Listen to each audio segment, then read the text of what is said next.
राजस्थान की स्थिति हमने आपको दिखाई, बंगाल की स्थिति आपने देखी और आइए अब आपको लिए चलते हैं उत्तर प्रदेश। उत्तर प्रदेश में कोरोना लोगों को बेमौत मार रहा है। कुछ दिन पहले कब्रिस्तान और शमशान घाट के बाहर लंबी लंबी लाइनों की तस्वीर दिखाई दी थी, लेकिन इस बार उत्तर प्रदेश के हमीरपुर से बेहद चौंकाने वाली तस्वीर आई है। आखिर यमुना में तैरती डेड बॉडी का सच क्या है? पड़ताल की हमारे संवाददाता कुमार अभिषेक ने हमीरपुर जाकर। हम आपको ये तस्वीर नहीं दिखा सकते। उत्तर प्रदेश में कोरोना के कहर का सबसे चौंकाने वाला सच यमुना नदी में मौजूद है, वो भी तैरता हुआ। एक नहीं, दो नहीं, बल्कि बीते 24 घंटे में हमीरपुर में दर्जन भर से ज्यादा डेड बॉडी यमुना नदी में बहती हुई देखी गई। इस पर प्रभारी निरीक्षक को मौके पर भेजा गया, तो प्रभारी निरीक्षक के द्वारा भी देखा गया कि जनपद कानपुर आउटर की तरफ से ट्रैक्टर में 2 शवों को ला करके उनका अंतिम संस्कार भी जल प्रवाह करके किया गया है। और जो अन्य शव जो पहले से बह रहे थे उनके शवों की स्थिति और उनके पे उपस्थित कफन आदि से ऐसा प्रतीत होता है कि इन शवों को जो है जल प्रवाह करके अंतिम संस्कार किया गया है। कार्रवाई करने के लिए कानपुर आउटर के अधिकारियों को सूचित कर दिया गया है।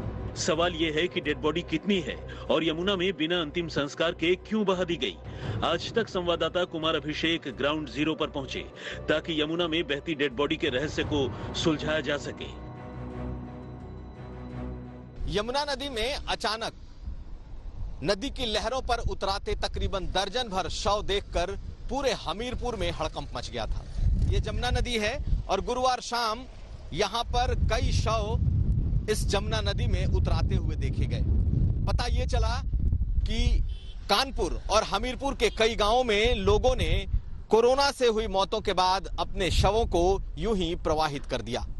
ये एक बड़ा इंडिकेटर है कि किस तरीके से गांवों में मौतों के बाद लोग दाह संस्कार करने के साथ साथ कहीं कहीं नदियों में भी प्रवाहित कर दे रहे हैं। और गांवों में किस तरह के हालात हैं, ये जरूर ये मामला दिखा रहा है। शुरुआती पड़ताल में ये पता चला है कि कोविड से हो रही मृत्यु के बाद घर वाले अंतिम संस्कार करने के बजाय डेड बॉडी को यमुना में बहा दे रहे हैं। ऐसा ग्रामीण इलाकों में हो रहा है। आज तक की टीम ने स्थानीय निवासियों से डेड बॉडी के बारे में पूछा तो उनका जवाब सुनिए। इधर बहुत सारी डेड बॉडीज क्या इधर से बह के आई थी? क्या स्थिति आती है? उस पार से आती है कानपुर से। अच्छा, कितनी बॉडीज आई होंगी लोगों? अभी आई है 5 आज। अच्छा, कल आई थी 14। अच्छा, तो ये क्या कहाँ से बह के आ रही है? इधर आती है, दबा देते हैं लोग, वही है। लोग कह रहे हैं कि यहाँ जमुना में भी डेड बॉडीज बहती हुई बहुत देखी। 1-2 दिन तो मैंने देखा, मतलब रुकी हुई थी। अब पता नहीं है बह के आ रही कि नहीं, मैंने भी नहीं देखा कि पानी बहता रहता है। निकल गई, किसी की नजर पड़ गई तो ठीक है, नहीं तो कोई वो नहीं है। बाकी पता नहीं, मैंने अभी तक नहीं देखा कि इतनी बह के आ रही है। अभी 1 दिन पहले डेड बॉडी रुकी हुई थी, रेत पे फंस गई थी, या फिर जो भी जलाने को आया जो भी हो, अभी वो भी नहीं दिख रही है, निकल गई, शायद बह गई। शासन आया था क्या हटवाने? सर मुझे नहीं पता उसके बारे में। कहा जा रहा है कि कहीं गाँव में लोगों की डेथ हो रही है और उसको नदियों में डाल दे रहे हैं और कई लाशें ऐसे बहती हुई यहाँ पे गई हैं, प्रशासन ने हटवाई। सुनने में तो आया है ऐसा, लेकिन अभी तक मैंने ऐसा देखा नहीं। लेकिन स्थानीय लोगों का कहना है कि कोरोना महामारी के बाद ही ऐसे यमुना में डेड बॉडी को बहते हुए देखा है। पहले ऐसी भयावह तस्वीरें नहीं देखी थी। लोगों को लगता है कि कोरोना के डर से गांव में हो रही मौत के बाद लोग डेड बॉडी का अंतिम संस्कार करने की बजाय यमुना नदी में उन्हें प्रवाहित कर दे रहे हैं।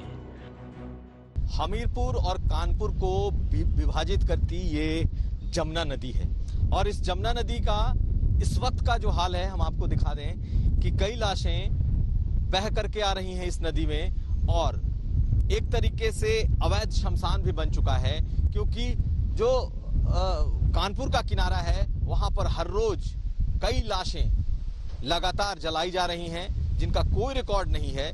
लेकिन प्रशासन को कल यहाँ तकरीबन दर्जन भर ऐसी लाशें मिली थीं जो कि बह करके आ रही थी। यानी कि गांव में या कहीं दूर दराज में लोग कोविड से मृत्यु के बाद अपनों को या तो प्रवाहित कर रहे हैं या फिर ऐसे ही अवैध तरीके से यहाँ वहाँ उनका दाह संस्कार कर रहे हैं। और ये सिर्फ हमीरपुर की बात नहीं है, ज्यादातर जगहों पर यही स्थिति है। कुमार अभिषेक, हमीरपुर, आज तक।